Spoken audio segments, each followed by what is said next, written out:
Good morning and happy Sabbath.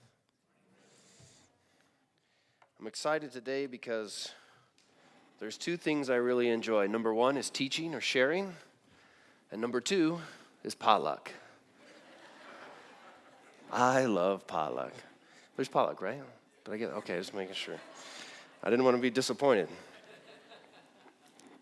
This morning, a prophetic reason. There is a prophetic reason that the Seventh-day Adventist Church exists. There's a prophetic reason that the Seventh-day Adventist Church has a health message. And there is a prophetic reason that the Seventh-day Adventist Church has the second largest private education system in the world. I happen to work in the education part of our church as a principal of Mile High Academy. I spent 8 years as a Bible teacher, 3 years as a vice principal, and now I'm in my second year as a principal. And understanding the reason that our education exists was incredibly important for me in understanding why I do what I do. And so this morning, I want to share a little bit of what I have found and studied with others in understanding a prophetic reason for Seventh-day Adventist education. Now, I need to give some credit where credit is due. When I started studying this, a mentor of mine, Paul Negrete, who is the associate superintendent of our conference, shared portions of this message with me, and as we studied and looked at Adventist education together, I think the Lord really helped us to understand some wonderful things about what God has for us. As we get started here, there we go. Oh, there, a prophetic reason. I want to talk a little bit about patterns. There are many musicians, I'm sure, that are sitting in the audience today, and in my explanation of what I'm going to share with you as we start here, I hope I'm not too offensive in my small understanding of music. But patterns are important, especially when you look at music. You see, I can play the piano and I can play the guitar, but one thing I can't do is understand what's on this page. Now, music is very important to education. A very important part of education is reading and mathematics, right? And when it comes to music, when we talk about the fine arts, one of the things is our economy doesn't really reward music as much as it rewards math and science, right?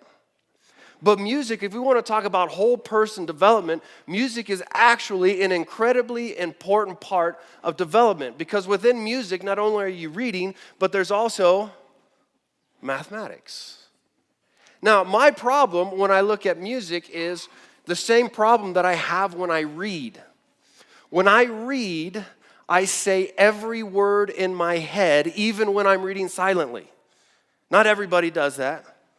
But the problem is when I look at music, I have to look at each note individually and say it in my head. So some people might look at this and what they recognize are patterns of music. They might see chords. They see groups of notes that come together. What I see are dots on a page that I know tell somebody something.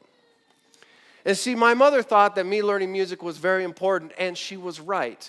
And so for 3 years, my mother went through the painstaking process of making me take piano lessons. It was terrible for her because I was terrible. And in my third year of piano lessons, I had 2 years, I was taking it from an individual who I'll just say was not very inspiring when it came to music. But my mom had found through a group of friends, and I grew up in Nashville, Tennessee, a lot of music in Tennessee. She had found an individual who was a musician, and he played keyboard for artists who needed backup musicians. So he would play for contemporary Christian artists, like some of you might be familiar with Avalon or Michael W. Smith, Stephen Curtis Chapman. So he would play with some of these guys. He would be the guy that nobody really sees in the background on the keyboard playing. And because our economy doesn't really reward a lot of musicians, he then had to teach little middle schoolers like myself how to play piano in order to make ends meet. But when I took lessons from him, he showed me something interesting that helped me with music. For you see, there's patterns in music that are important. When you see a musical scale, this is a C major scale, right? I'm going to come over here to the piano, and I'm going to I don't play much anymore, so forgive me. But when you play, there's how many notes in the octave here? 8, right? Right? So in any key, that's the octave, whether you're playing in C, D, E, F, whatever it is, right? But what you'll see here is if you assign numbers to these notes, the first note in an octave, so in this would be C, if you play that chord along with the fourth note in that octave and that chord and the fifth note in that octave, they'll always go together. And when you play them together, you come out with songs like, God is so good, right? God is so good. God is so what? Good. He's so good to me.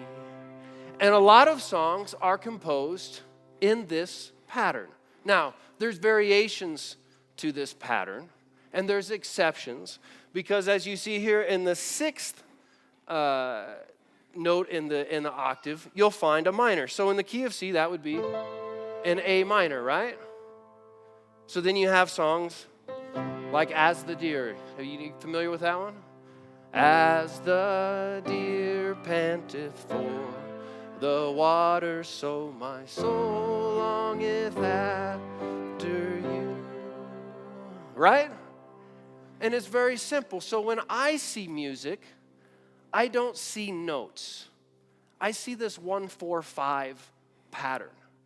And as you see musicians who improvise and who, write different things, they'll follow this pattern.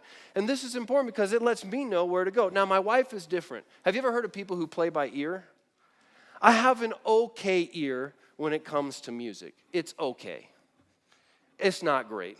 My wife has a much better ear for music.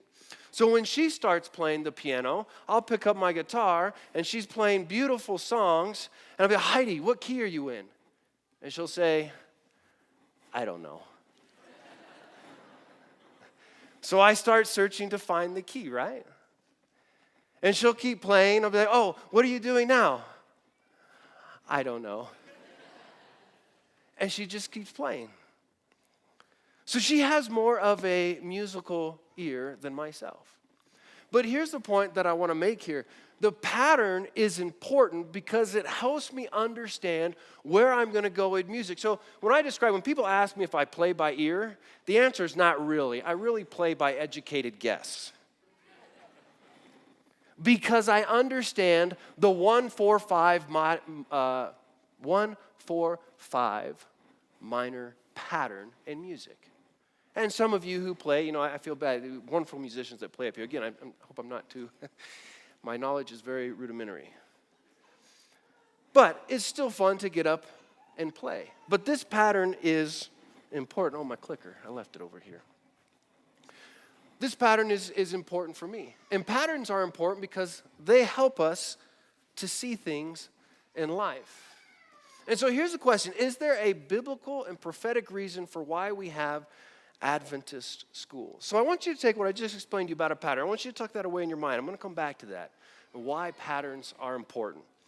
And we're going to look at 5 stories here in the Bible: the flood, Exodus, the Babylonian captivity, the Messiah or Jesus coming, and then the end-time judgment. And these stories are very important in our understanding of what we call the great controversy, right? So this book is called the Bible, and many refer to the story in the book as the great controversy. So this morning, as we look at this prophetic reason for Adventist education, we're going to look at a pattern that we see in these stories. So let's go here to our verse that we started with this morning. It's a very Adventist verse, But here it is. And the dragon was enraged with the who? With a woman, and he went to make war with the remnant of her what? Of her seed. Now this morning, I'm using the King James Version just for the continuity of the word seed, really, and how it's used throughout the verses. But we understand this, right? And the seed is which they are those who keep the what? Commandments of God and the testimony of Jesus, right? So there's this idea of remnant and this idea of the testimony of Jesus or the prophetic word. Does anybody know, here's a little pop assessment this morning, what's the first prophecy given in the Bible? Where is it found? What? Give me the book of them. Genesis chapter what? Genesis chapter 3, and it's a prophecy about Jesus and this idea of a seed, right? And here it is. And I will put enmity between you and the woman, and between you and her what? Seed. And he shall bruise your head, and you shall bruise his heel, right? Well, and the question is, well, who is that seed, right? Well, Galatians gives us a look at this. This seed that is to come is who? Jesus Christ, right? So here we have this prophetic word that says that this seed is going to come. He's going to be this remedy. And maybe it's not all fully understood there in Genesis chapter 3, but we do have an understanding that there is someone special who is going to come, right? And as we go through the story of the great controversy, I want to start, I'm going to look at these 5 stories in 2 ways. First, we're going to look at it in terms of the serpent going after the seed. And then second, we're going to look at it in terms of a prophetic pattern that helps us to understand where we're at now in our time today, and maybe even why Adventist education has a special place. So here's the serpent and his battle to stop the seed. The next story after this is the story of Cain and Abel, right? And there's an interesting phrase here in verse 1. It says, and Adam knew Eve, his wife, and she conceived and bare Cain and said, I have begotten a man from who? From the Lord. Some suggest that this phrase is saying they thought maybe Cain was the one, the seed. Now, we know, because we're a little further along in history, that this wasn't the case, right? But Cain did what to his brother? He killed his brother. And there's some interesting implications in that story. But here's what we do know. Cain killed his brother, and this really begins a really dark time. But Adam and Eve were given another son named who? Seth, right? And something interesting happens in the story of the great controversy when Seth comes into the picture. It says, and to Seth, to him also were born a son, and he called his name Enosh. And then it says this, then began men to call upon what? So you have a group that call upon who? That call upon the Lord, but then we have another group that appear a little bit later on in the story, right? And it says, and it came to pass when men began to multiply on the face of the earth, and daughters were born unto them, that the sons of God saw the daughters of men, that they were fair, and they took them wives of all which they chose. Now, this verse isn't referring to some alien life form. But what it's saying is we have these two groups of people. We have the sons who are following God, right? Or we have a group who is following God, and we have a group who is what? Is not, right? But they begin to mix, and when they begin to mix, what begins to happen? There becomes a mixing of ideas, right? And this mixing of ideas and this confusion will eventually have a result. Now, we know the story. What is the result of this confusion and this mixing of the sons of God and the daughters of men? Man becomes so wicked, what event takes place? The flood takes place, right? So here we look at this serpent. He's coming after the seed. He successfully creates this wicked environment. And now if I can just destroy this seed, I will prevail. But he doesn't prevail because there's a man by the name of Noah. And Noah comes into the picture. Well, let's continue on the story. Let's go to the next kind of major story that we find in the Bible. Now, there's lots of stories in the Bible. I'm just highlighting these. So the first one's the flood. The second one we're going to take a look at Exodus, the story of Exodus. This serpent going after the seed. How does the serpent go after the seed in the story of Exodus? Well, he goes after the Hebrew what?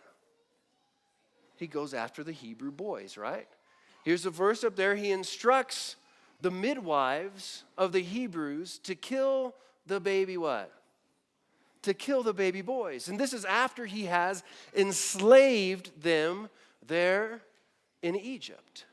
Again, Satan is going after the seed. And we'll continue. We have this little guy named Moses, and it says, by faith Moses, when he was born, was hidden 3 months by his parents because they saw that he was a beautiful child. And I think it's interesting how the New International Version puts it. It says, because they saw that he was no ordinary what? He was no ordinary child, right? And we see this continuing to play out. In the story of Exodus, Satan is going after this seed. He's oppressed this people. He's trying to get at the descendants, but he doesn't quite prevail, right? Let's go on to, as we look at this story, we know the story, right? They come out of Exodus, right? They come out of Exodus, they become a nation, and they begin to have problems again, and it's with this idea of faithfulness to God. And the result is, because they keep going back and forth, is that there's this prophecy that they will soon go into captivity into Babylon, right? So we find this in Daniel chapter 1, verses 2 and 3. And the Lord gave Jehoiakim, king of Judah, into his hand, into King Nebuchadnezzar, with part of the vessels of the house of God, which he carried into the land of Shinar to the house of his God. And he brought vessels into the treasure house of his God. And the king spake unto Ashpenaz, the master of his eunuchs, that he should bring certain of the children of Israel and of the king's seeds and of the princes, of the king's princes. Now, I want to go back a little bit. We know that we're pretty familiar with this story of Babylon, right? And there's this prophecy that they're going to go into captivity in Babylon. But notice what happens here in Isaiah with King Hezekiah. What's interesting about Hezekiah, what was Hezekiah's request to the Lord? Does anybody remember? He requested that he would live 10 more years. He requested that he would live 10 more years, and something very interesting happened in those 10 years. Number one, he had another son whose name was Manasseh. Does anybody know Manasseh's reputation as king of Israel? It says he was the worst. It says that he was worse than the kings of Canaan. Now, Manasseh had a change of heart. But Manasseh put Israel on a trajectory that would end them in Babylon. But something else interesting happens with Hezekiah. Hezekiah has this envoy from Babylon that comes into visit, and he opens up the storehouses, and he shows them all his gold and everything in his house. And then Isaiah comes to Hezekiah, and he says, "Why'd you do that?" I'm paraphrasing.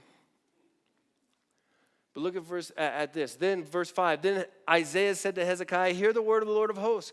Behold, the days come that all that is in thine house and that which thy fathers have laid up in the store until this day shall be carried away to where? To Babylon." But notice this, verse 7. "And thy sons that shall issue from thee, which thou hast, they shall take away, and they shall be eunuchs in the palace of" what? Babylon. Or king of Babylon. And this is interesting. The serpent is going after the what? He's going after the seed. So now he's going after them in Babylon. I'm going to cut off this royal line. I'm going to cut off this seed. I'm going to make sure that the Messiah does not come, right? But we know that in the fullness of time, what happened? But when the fullness of time was come, God sent forth his what? God sent forth his son. So did the serpent prevail? No, and we see this in Revelation chapter 12, right? Here in this group of verses 1 through 5, it summarizes the Old Testament into 5 verses. The serpent waits to devour the child that is to come from the woman, right? But is he successful? He is not successful. Notice this, it says, and the dragon stood before the woman which was ready to be delivered for to devour her child as soon as it was born. But look at verse 5. It says, and her child was caught up unto what? God and his throne. So did the serpent prevail at cutting off the seed? He did not. And then later on in that chapter, we come back to this verse, right? He couldn't get the child, and so he goes after the remnant of her what? The remnant of her seed. So here we come to a prophetic reason for Adventist education. We're going to rewind, and we're going to look at these stories again, but we're going to look at them through the lens now of prophecy. And just like I showed you a pattern of music, I want to show you a pattern that happens in the prophetic word that we see in prophecy. So let's rewind a little bit, and let's go to the first prophet. Pop quiz, does anybody know who's the first prophet in Scripture? Enoch. Question, what did Enoch prophesy about? It's interesting. He's going to prophesy, and I'll show you this in a second. He's going to prophesy about the second coming. But here he also has a son, right? It says Enoch lived, I can't see it up there. Enoch lived 65 years and begat who? Methuselah, right? Now, how do we know that he prophesied about the second coming? Well, if you go to the book right before Revelation, the book of Jude, verses 14 and 15, this is what it says. And Enoch, also the seventh from Adam, this is in the New Testament, in the book of Jude, prophesied of these, saying, behold, the Lord cometh with 10,000 of his what? Of his saints, to execute judgment upon all and to convince all that are ungodly among them of all their ungodly deeds which they have ungodly committed, and all of their hard speeches which ungodly sinners have spoken against him. So Enoch was an Adventist.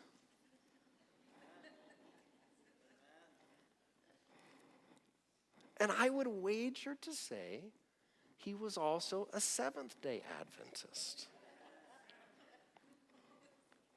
We can disagree, I'm just saying. Just saying. So here we have the first prophet in the Bible, and he's prophesying about the second coming, but he also prophesied about something else. You see, he had a son, and his son's name was Methuselah. And here from the concordance, we find, here's what Methuselah means. When he is dead, it shall be what?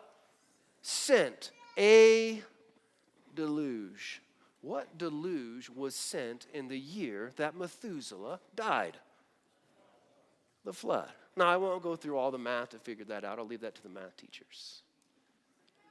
But you can go through and see when whoever had whoever and when they did whatever, and you do the math, you'll find that in the year that Methuselah dies, it's the year that the flood comes.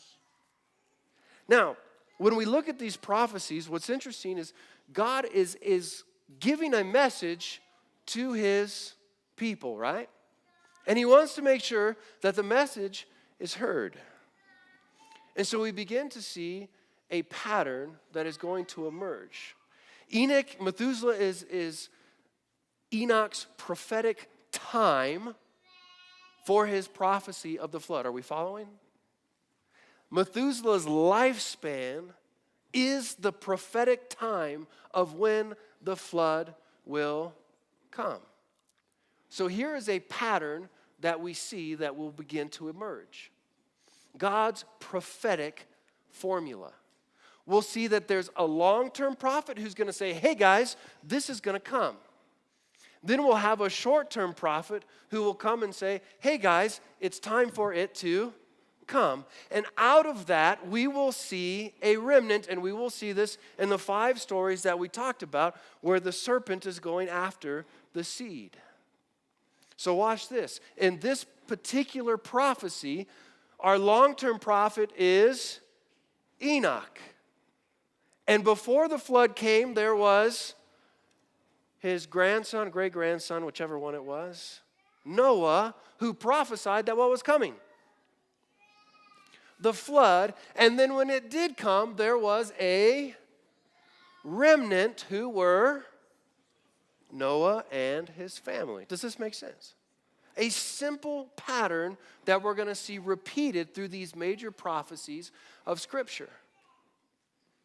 So, here we have another prophecy with Abraham. Abraham, when he's given the promise to be a great nation, he's also given a prophecy where he's told that his descendants will be strangers in a land for 400 years. So here we have a prophetic timeline coming from a prophet. Are we following? And so at the end of this 400 years, what should we be looking for? A short-term prophet. Now 400 years is a long time, right? So here we go. Short-term prophet, Moses, right? And this verse comes as they're leaving Egypt. And it came to pass at the end of the what? 430 years, even the self-same day, it came to pass that all the hosts of the Lord went out from the land of what? Egypt. Short or long-term prophet was who? Abraham. Hey guys, it's time to go. Short-term prophet? Moses. Remnant. Those who left Egypt. Now, the last prophecy we're going to look at is going to refer to judgment. And I want to show you something. All of these stories refer to a judgment that is coming. But one thing that I want to make clear is that the judgment is not bad news.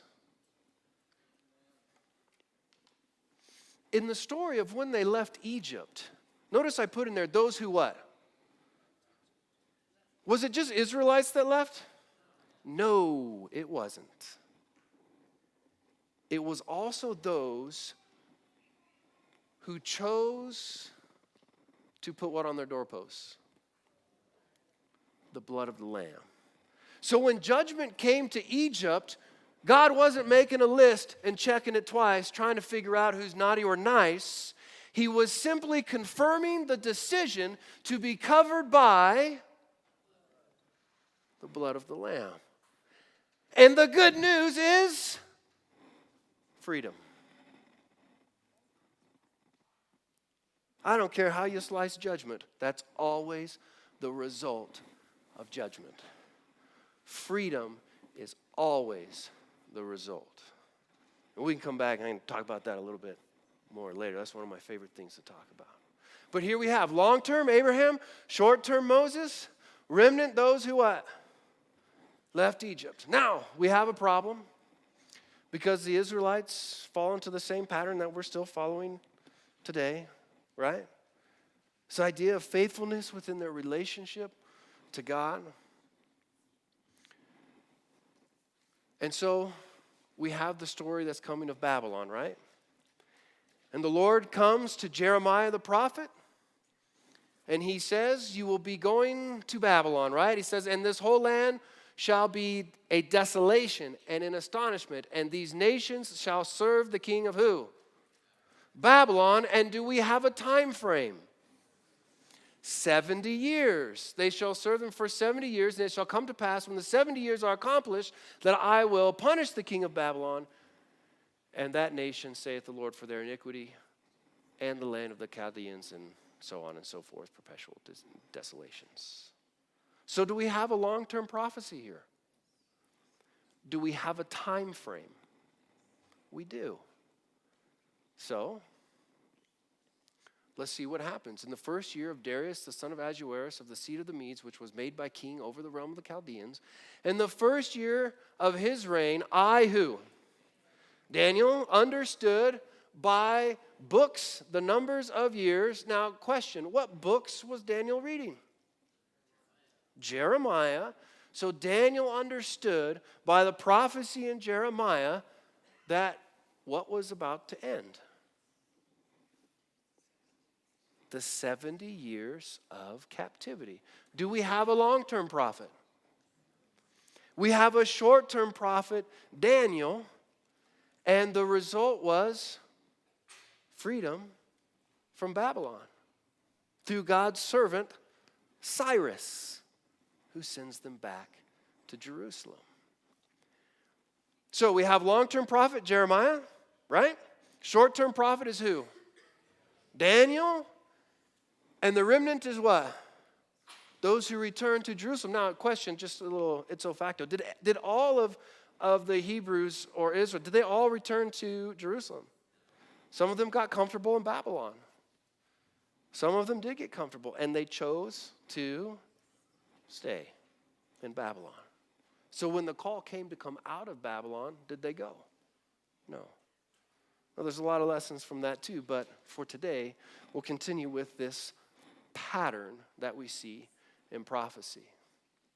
So now we have another long-term prophet that comes from Daniel chapter 9, or prophecy, I should say. Now, for those of you biblical scholars, in Daniel chapter 9, in the first part of the chapter, which we just looked at, Daniel realizes the 70 years is up. But starting further on in the chapter, Daniel's given a prophecy. And here it is in verse 24. 70 weeks are what? Determined upon thy people and upon thy holy city. So do we have a time frame? 70 weeks. For those of you who are Bible scholars, it's 490 years. We can study that later if you have questions on that. This is kind of an overview. But we have a long-term prophet who's going to give a time frame of 70 weeks, and something is going to be accomplished to finish transgression, to make an end of sins, to reconciliation for iniquity, and to bring about everlasting righteousness. It's sanctuary language. Something that has to do with the sanctuary is going to happen at the end of these 70 weeks, or 490 years. So we have a long-term prophecy, right? Let's see if you can get how we go. Let's see if we recognize the pattern yet. Can somebody give me, who do you think the short-term prophet's going to be? John the Baptist. Because when Jesus comes, guess what? Behold, is that sanctuary language? The Lamb of God who takes away the what? The sins of the world. So we have a long-term prophet, Daniel. We have a short-term prophet, John, and I should have been specific, the Baptist. And then we have a remnant. And who are they? The followers of Jesus. Now, this leaves us one more prophecy or story to look at. We looked at the stories through the lens of the serpent going after the seed. Now we're looking at it in terms of this prophetic pattern. So we have one more major prophecy in Scripture that gives us a time frame. And it says, and he said unto me, unto 2,300 days, and then the sanctuary shall be what? Shall be cleansed. And this comes from Daniel chapter 8. Now, if we see this prophetic pattern, what should we be looking for at the end of this time period? A short term. Now, here's the key, though. Here's the key. In all of these other times and prophecies, were there other prophets besides Jeremiah and Daniel? Were there false prophets? But we're looking for one who is going to specifically turn us back to the long-term prophecy. So, we have a time frame, 2,300 day or 2,300 year what? Prophecy. And again, this isn't the basic. If you have questions about this, I love studying this stuff. But at the end of this time period, we come to a date that's on the next slide, but I forgot about this one. So we have a long-term prophet. Now we're looking for a short-term and a remnant. Now we get to this date, 1844. Are there lots of prophets at this time? Yes. But there's only one who brings us back to the judgment in the sanctuary. There's only one that brings us back to the Lamb and his atonement for our sin. There's only one who comes back to judgment and the good news that if your sin is in the sanctuary, it's good news. The biggest party in Israel happened the day after the Day of Atonement. Not because they were all relieved like, it wasn't me, I didn't get struck down. Let's party. But because they understood, now my sin is forgiven. It's clean. It's gone. Let's party. There is a difference in the two perspectives. They weren't partying because they, oh man, I passed. Whew. They were partying because their decision to be covered by the blood of the Lamb was sealed on the Day of Atonement. And to my knowledge, there is only one prophet, Ellen White, messenger, whatever term you want to use. There's only one who points us back to this gospel message of the sanctuary being restored.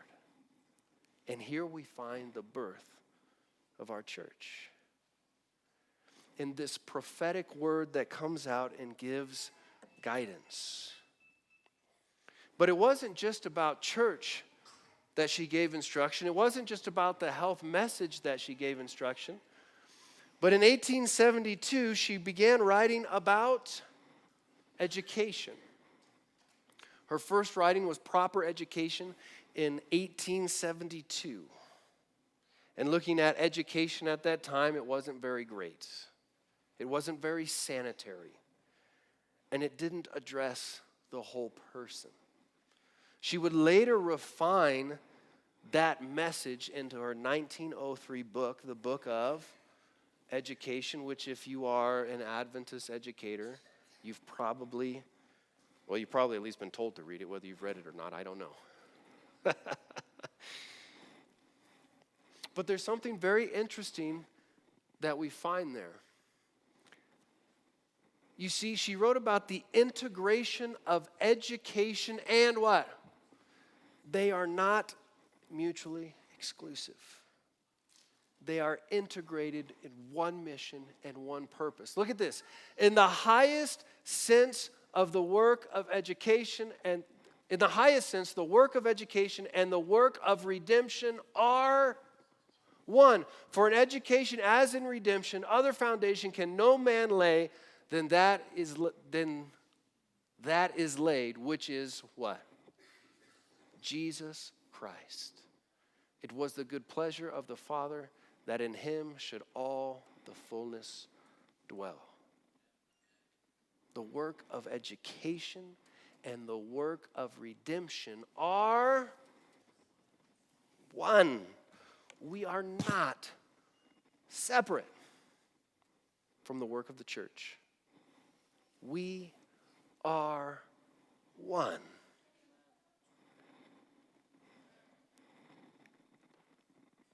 This is probably one of the most famous quotes from the book Education. It comes from the first chapter. Notice this. True education means more than a preparation for the life that is what? Well, what else is there? It has to do with the what? The whole being. Not just the academic being, the whole being. And with the whole period of what? Existence possible to who? to man. So the implication of education just isn't go out and get a good job and go to Loma Linda and make some good money. Which, by the way, just an ipso facto, as a higher education institution,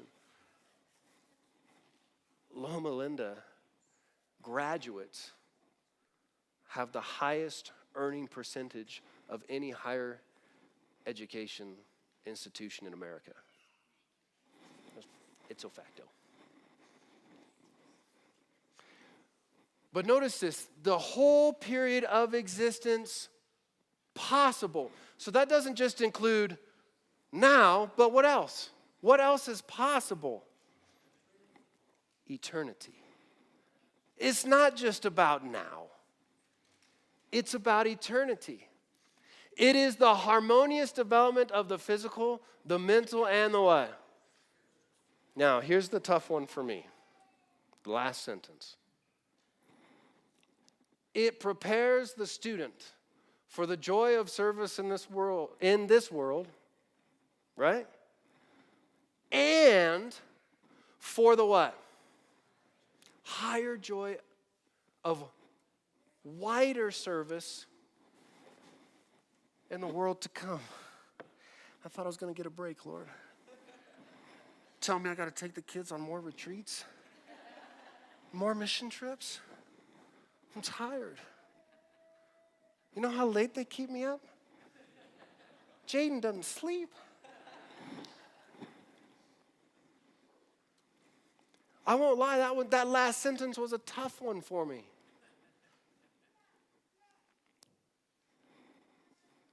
But it's about service and redemption.